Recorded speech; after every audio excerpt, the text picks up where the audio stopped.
In this video, we'll be looking at the Minimax algorithm. We'll go over what it is, how it works, how to optimize it, and how you can use it in a game like Tic-Tac-Toe. The Tic-Tac-Toe game is not required, but the video will be linked in the description and in the card in the top right corner if you're interested. Let's get started.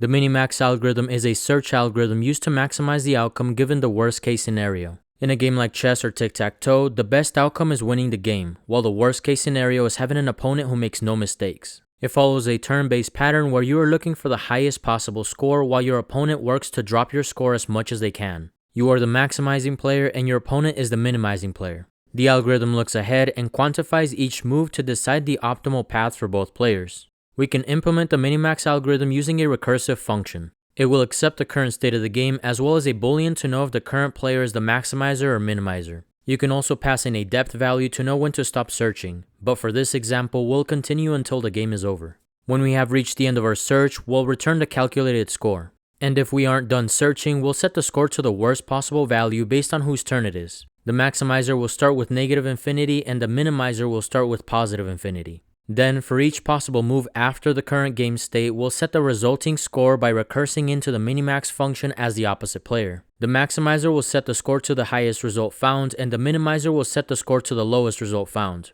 And lastly, we'll return the score. Let's use a game tree to visualize how this function scans the game. We start at our current game state where it's the maximizer's turn to play. The immediate children are the possible moves. Going another level down, we get the possible moves for the minimizer. This pattern continues until we reach the terminal states, in our case when the game ends and we get a calculated score. We'll recurse down the tree until we find our first result. Our first result is -1, which gets returned up to its parent.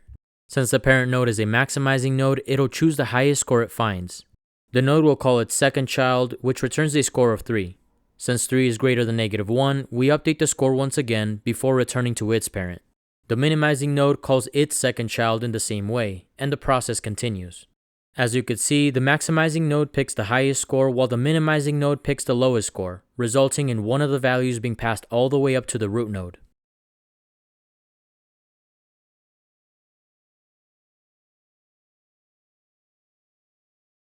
We have now found the best move we can make, assuming best play from both sides. This process can be sped up by avoiding nodes that will not be reached. For example, going back to this part of the tree where we can see that the minimizer can get a 3 by going left.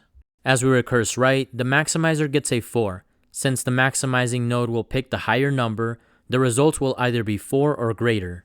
So there is no point in checking the other node since we know that its parent is going to go for the lower score on the left. In our function, we'll add a couple parameters. The first is alpha, which is the all-time best score for the maximizer, and the second is beta, which is the all-time best score for the minimizer. Just like the score, these will be initialized as their worst possible value. The maximizer will update alpha and the minimizer will update beta. At the end of the loop, we will check if alpha is greater than or equal to beta. If this is the case, we will stop looking at the other options since we know that the opponent has already found a better score that they will pick over the value that we return. Let's use a tree to see how this works. Keep in mind that the score gets returned up and the alpha and beta get passed down. Also, the initial scores are negative infinity for maximizing nodes and positive infinity for minimizing nodes, and we'll show the score when the node has been reached. We'll go through the tree like last time and update the alpha using maximizing nodes and the beta using minimizing nodes. Passing down the beta from the minimizing node, the maximizer knows that its parent has already found a 3. So when it finds a 4, it knows that its parent will go left, so we prune the node on the right. Returning to the root node, we update alpha and pass it down. When we get a -2, our score gets updated, but alpha stays the same. And the same happens when we find 1 on the right side. When the score gets returned up to the minimizing node, beta gets updated. Alpha is greater than or equal to beta. Since the minimizing node will pick either a 1 or lower, it knows that there's no point in checking the child on the right since its parent will go left anyway to get the 3. Since we know that this node will never be reached, we don't even need to update the score. To the maximizing node, it doesn't matter whether this score is 1 or negative infinity, they're both still lower than 3. So we'll make some changes to the Minimax function for our tic-tac-toe game. Regarding the tree, we could see here that we have found the same path as last time without having to look through the entire tree using Alpha-Beta Pruning. For our tic-tac-toe game, we will have a boolean to know who the player is, as well as alpha and beta set to their initial values by default. And the game state will not be passed down, we'll be using the game board instead. In this example, the human plays as X and the computer plays as O, using the Minimax function to maximize its odds against the human player. So the computer is the maximizer playing as O. We'll start by checking if the game is over. If the maximizer has played a winning combination, we'll return an object with a score of 1. If the minimizer has won, we'll return -1. And we'll return 0 if the game has ended in a tie. We'll initialize two variables. Our options are the empty cells on the board, and the best move is set to null. The next two variables will depend on the player. If we are the maximizer, we'll play as O with an initial score of -infinity. If we are the minimizer, we'll play as X with an initial score of +infinity.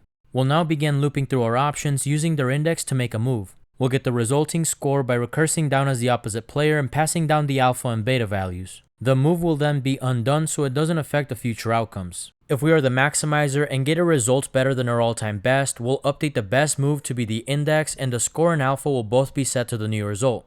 And the same applies to the minimizer using beta. If alpha is greater than or equal to beta, we'll break out of the loop. And lastly, we'll return an object containing the score and best move at the end of the function. To add this to our game, we'll go to the make move function and make a move using the Minimax function when it's the computer's turn to play.